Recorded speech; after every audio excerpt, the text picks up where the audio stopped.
লাখ লাখ ফিলিস্তিনির ঢল, পদব্রজেই আগুন লাগলো নেতানিয়াহুর কলিজায়।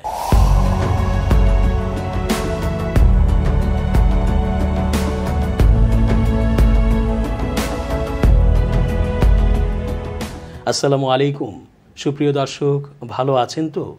এস যে রতন আছে আজকের পুরো আলোচনায়। চেঞ্জ টিভির আন্তর্জাতিক চোখ অনুষ্ঠানের আজকের আয়োজনের পুরোটা দেখার আমন্ত্রণ। গাজার ফিলিস্তিনিরা বড় অসহায়, উত্তর থেকে দক্ষিণ, আবার দক্ষিণ থেকে কোথায় কি জানে। ইসরায়েল কর্তৃক নিরাপদ অঞ্চল ঘোষণা করা স্থানেও তাদেরই নির্মম হামলায় ঘুমন্ত ও চুপচাপ থাকা নিরীহ মানুষগুলোকে পর্যন্ত জীবন্ত দগ্ধ করে মারা হচ্ছে। লাখ লাখ ফিলিস্তিনির জীবন বাঁচানোর এই ঢলের পদব্রজেই নেতানিয়াহুর কলিজায় আগুন লেগে যাবার জোগাড়। কারণ ওরা তো শুধু আল্লাহতেই ভরসা রাখে, জীবনকে তাই তুচ্ছ করে লড়ে যাচ্ছে যে যেভাবে পারছে।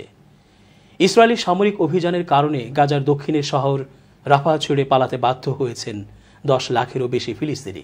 সোমবার এক বিবৃতিতে তথ্য জানিয়েছে জাতিসংঘের ফিলিস্তিনি শরণার্থী সংস্থা UNRWA। চলতি বছরের মে মাস থেকে ইসরায়েলি সামরিক বাহিনী হামাস যোদ্ধাদের নির্মূল ও তাদের অবকাঠামো ভেঙে ফেলার জন্য রাফা শহরে হামলা শুরু করেছে। ফলে ইসরায়েলি সামরিক বাহিনী রাফার বেসামরিকদের প্রায় 20 কিলোমিটার অর্থাৎ 12 মাইল দূরের একটি সম্প্রসারিত মানবিক অঞ্চলে চলে যাওয়ার নির্দেশ দিয়েছে। UNRWA সংস্থাটি বলেছে, হাজার হাজার পরিবার এখন খান ইউনিস শহরের ক্ষতিগ্রস্ত ভবন ও ধ্বংসস্তূপগুলোতে আশ্রয় নিয়েছে।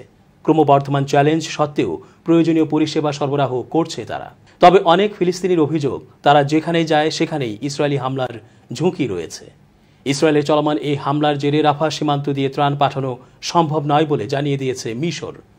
ইসরায়েল যদি রাফা সীমান্ত ক্রসিংয়ের গাজার অংশ থেকে নিজেদের সেনা ও নিয়ন্ত্রণ প্রত্যাহার না করে, তাহলে এই ত্রাণ সরবরাহের জন্য পথটি ফের চালু করা সম্ভব হবে না বলে জানিয়ে দিয়েছে দেশটি।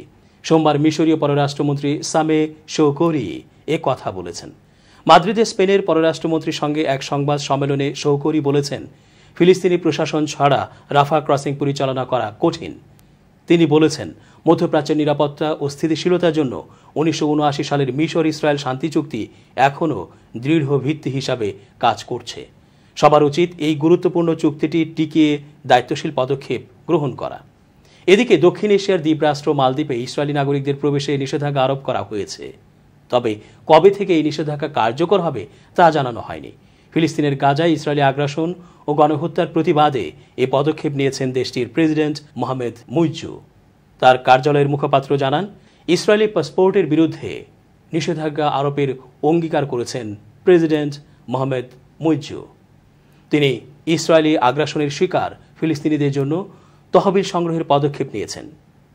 এদিকে এই নিষেধাজ্ঞা ঘোষণার পর ইসরায়েলি পররাষ্ট্র মন্ত্রণালয় দেশটির নাগরিকদের খুব দ্রুত মালদ্বীপ ছাড়ার আহ্বান জানিয়েছে। দেশ ত্যাগ করার পরামর্শ দিয়ে ইসরায়েলের পররাষ্ট্র মন্ত্রণালয়ের মুখপাত্র বলেছেন, মালদ্বীপে আপনারা কোনো বিপদে পড়লে আমাদের পক্ষে সহায়তা করা কঠিন হবে। মালদ্বীপ সরকারের তথ্য অনুযায়ী চলতি বছরের প্রথম 4 মাসে মোট 528 জন ইসরায়েলি নাগরিক মালদ্বীপ ভ্রমণ করেছেন, যা 2023 সালের একই সময়ে ছিল 4644 জন। মালদ্বীপ ছাড়াও বর্তমানে Algeria, Bangladesh, Brunei, Iran, Iraq, Kuwait, Lebanon, Libya, Pakistan, Saudi Arab, Syria ও ইয়েমেন ইসরায়েলি পাসপোর্টধারীদের বিরুদ্ধে নিষেধাজ্ঞা চালু আছে। অন্যদিকে জাতিসংঘের বিশেষজ্ঞরা ফিলিস্তিনকে স্বীকৃতি দেওয়ার জন্য সব দেশের প্রতি আহ্বান জানিয়েছেন। জাতিসংঘের একদল বিশেষজ্ঞ মধ্যপ্রাচ্যে শান্তি নিশ্চিত করতে ফিলিস্তিন রাষ্ট্রকে স্বীকৃতি দেওয়ার জন্য সব দেশের প্রতি আহ্বান জানিয়েছেন। তাদের মতে, ফিলিস্তিন ও ইসরায়েলের মধ্যে শান্তি ও নিরাপত্তার একমাত্র পথ আন্তর্জাতিকভাবে সম্মত এবং দ্বিরাষ্ট্রীয় সমাধান। গত এপ্রিলে সিরিয়ার রাজধানী দামেস্কে কনসুলেট ভবনে ইসরায়েলি হামলায় 7 কর্মকর্তা সহ নিহত হন ইরানের senior commander brigadier general Mohammad Reza Zahedi. এ নিয়ে পাল্টাপাল্টি হামলায় জড়িয়ে পড়ে ইরান ও ইসরায়েল। এবার নতুন করে সোমবার 3 জুন সিরিয়ায় ইরানি ঘাঁটি লক্ষ্য করে বিমান হামলা চালিয়েছে ইসরায়েল। এই হামলায় নিহত হয়েছেন ইসলামিক রেভলিউশনারি গার্ড কোর IRGCর এক সামরিক উপদেষ্টা। একই সাথে মারা গেছে অন্তত আরও 16 জন। IRGCর বরাত দিয়ে ইরানি সংবাদ সংস্থা তাসনিম নিউজ এজেন্সি জানিয়েছে, গতরাতে সিরিয়ার উত্তরের শহর আলেপ্পোতে ইহুদিবাদী ইসরায়েলি হামলায় IRGCর এক উপদেষ্টা নিহত হয়েছেন। নিহত ওই সামরিক উপদেষ্টার নাম সাইদ আবিয়ার। এক বিবৃতিতে Syrian observatory for human rights জানায়, পশ্চিম আলেপ্পো প্রদেশের হাইয়ানে এক কারখানায় ইসরায়েলি হামলায় সিরিয়ান এবং বিদেশি যোদ্ধা সহ ইরানপন্থী গোষ্ঠীর ১৬ জন সদস্য নিহত হয়েছে। গত মার্চে অবজারভেটরি গ্রুপটি ইসরায়েলি হামলায় আরও ৫২ জন নিহত হওয়ার খবর জানায়।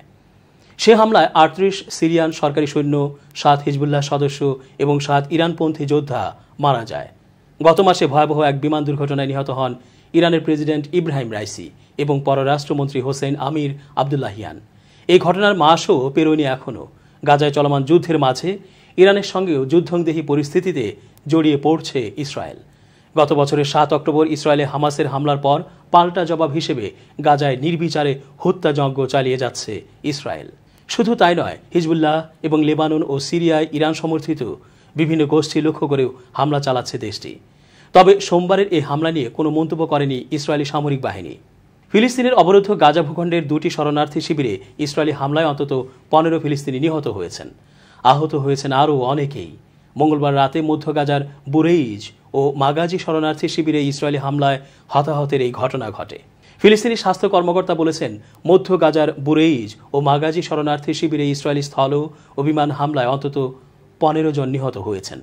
স্বাস্থ্য মন্ত্রণালয়ের একজন মুখপাত্র মধ্য গাজার দেইর আল বালাহ হাসপাতালের মাঠের বাইরে সাংবাদিকদের বলেন, গত কয়েক ঘণ্টায় ১৫ জনেরও বেশি শহীদ এবং কয়েক ডজন আহত আল আকসা শহীদ হাসপাতালে পৌঁছেছেন। যদি মধ্য গাজার এই এলাকায় আগ্রাসন বন্ধ না হয় তবে নিহতদের সংখ্যা দ্রুত বাড়বে বলে আশঙ্কা করা হচ্ছে বলে জানিয়েছেন তিনি। এই মুখপাত্র বলেছেন, আল আকসা শহীদ হাসপাতালই একমাত্র চিকিৎসা অবকাঠামো যা বর্তমানে এই এলাকার ১০ লাখেরও বেশি মানুষকে সেবা দিচ্ছে। তিনি বলেন, এই হাসপাতালে আরও রোগীদের জায়গা দেওয়ার সুযোগ নেই। হাসপাতালটি ইতোমধ্যেই আহত লোকে উপচে পড়েছে, যাদের মধ্যে অনেকে মেঝেতে চিকিৎসা করা হচ্ছে। আল আকসা শহীদ হাসপাতালের কর্মকর্তাদের মতে পার্শ্ববর্তী মাগাজি শরণার্থী শিবিরের আরেকটি বাড়িতে হামলায় ২ জন নিহত হয়েছেন। এর আগে ইসরায়েলি সামরিক বাহিনী এক বিবৃতিতে বলেছিল, তাদের যুদ্ধ বিমানগুলো মধ্য গাজায় হামাসের লক্ষ্যবস্তুতে আঘাত এনেছে। এছাড়া স্থলবাহিনী আল বুরেইজ এলাকায় গোয়েন্দাদের দিক নির্দেশনা সঙ্গে নিয়ে মনোযোগীভাবে কাজ করছে। আল জাজিরার হানি মাহমুদ দেইর আল বালাহ থেকে বলেছেন, হাসপাতালের চিকিৎসা কর্মীরা হতাহতের সংখ্যা দেখে অভিভূত হয়ে পড়েছে। তিনি বলেন, চিকিৎসকরা সর্বত্র দৌড়াচ্ছেন, জীবন বাঁচাতে জরুরি অপারেশন করার জন্য অ্যান্টিসেপটিক্স এবং চেতনানাশক সহ অবশিষ্ট চিকিৎসা সরঞ্জামের সন্ধান করছেন। তিনি আরও বলেন, আমরা এখনও ঘনবসতিপূর্ণ মাগাজি এবং বুরেইজ ক্যাম্প সহ মধ্য গাজার পূর্বাঞ্চলে চলমান হামলা এবং ভারী মেশিনগানের গোলাগুলির বিস্ফোরণ ও শব্দ শুনতে পাচ্ছি। আমরা নিহতদের আত্মীয়দের কাছ থেকে শুনেছি, সেই শিবিরগুলোতে বোমায় বিধ্বস্ত বাড়িতে অনেকেই আটকে আছে।